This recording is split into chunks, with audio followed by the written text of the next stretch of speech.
का हो तनी हेने सुनी तो का बोला कह तनी कि हम सुननी है ये सब सही बात बा का सही बात बा मतलब रुआ बाहर जाता नहीं हमके छोड़ के। अरे ना हो तुम्हारा के छोड़ के हम कहाँ जाए कुछ मजबूरी बा हम जल्दी चल आए। तो ई पहले बताई ना जाता नहीं कि ना रुआ जाता नहीं। जाता नहीं हो लेकिन जल्दी चल आए। हमरा बारे में कम से कम कुछ फीलिंग समझी। अरे हम तो तुम्हारे बारे में सोची ना ये करे जा। हाँ तो हमरो बात एगो सुन ली। ए राजा जी रहन जाला अकेले ये घर में तू तो बहरी माजा मारे जाता रो शहर में।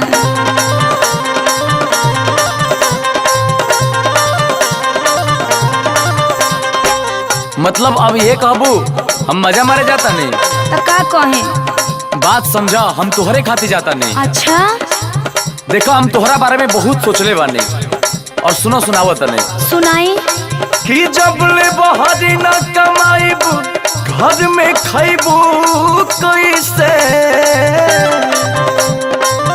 जब ले बहरी न कमाईबू घर में खैबू कैसे।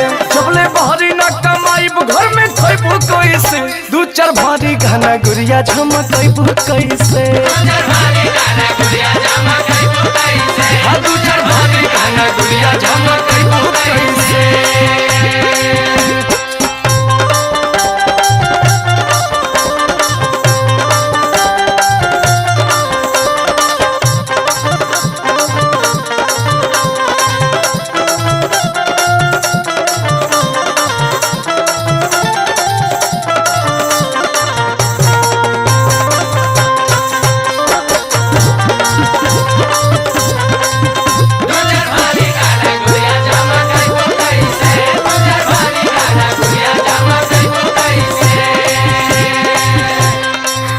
जी बोला हमके गहना गुड़िया के नाम लेके फुसलाई मत।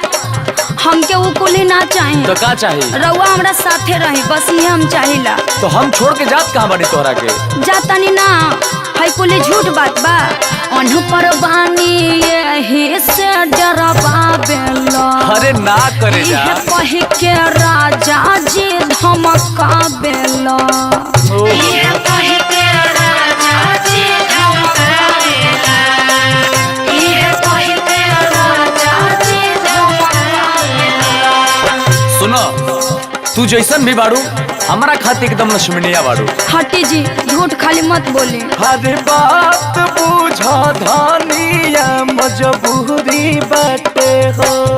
अरे बात बुझा धानिया मजबूरी बाटे हो। तू चार रुपयो कमाइल तो जरूरी बाटे हो।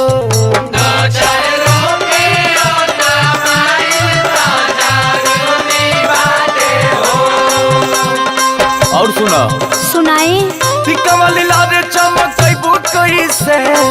टिक्का वाली लारे चमकैबू कैसे। दू चार भारी घना गुड़िया झमकैबू कैसे।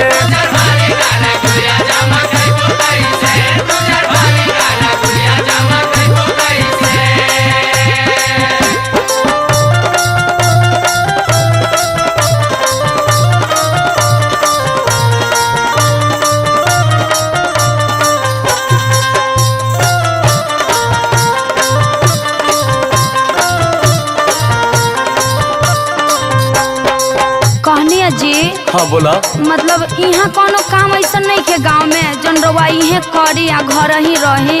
काम तो बहुत बा परंतु पैसा बड़ी कम है यहाँ पे। हाँ तो हमरो बात सुन ले बोला जाबा के तो जल्दी घर एकदम आ जाए।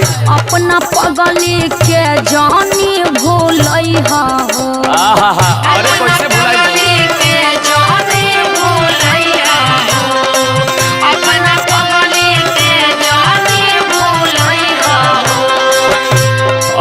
बार भुलाए भुलाए कहताड़ू ना अच्छा तो हमरा दूसरे फीलिंग कबरता। हाँ हाँ हाथ धहिले पानी जीवन भरनी भाई बोए धनिया।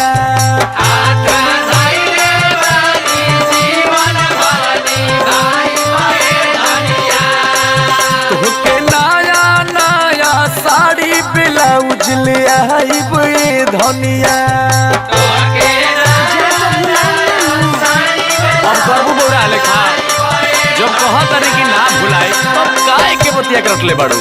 सुन अंकुश के तू भुलाइबू कैसे, विष्णु के तू भुलाइबू कैसे, दू चार भारी गहना गुड़िया झमकइबू कैसे। दू चार भारी गहना गुड़िया झमकइबू कैसे।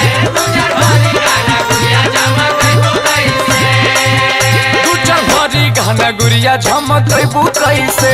दू चार भारी गहना गुड़िया झमकइबू कैसे।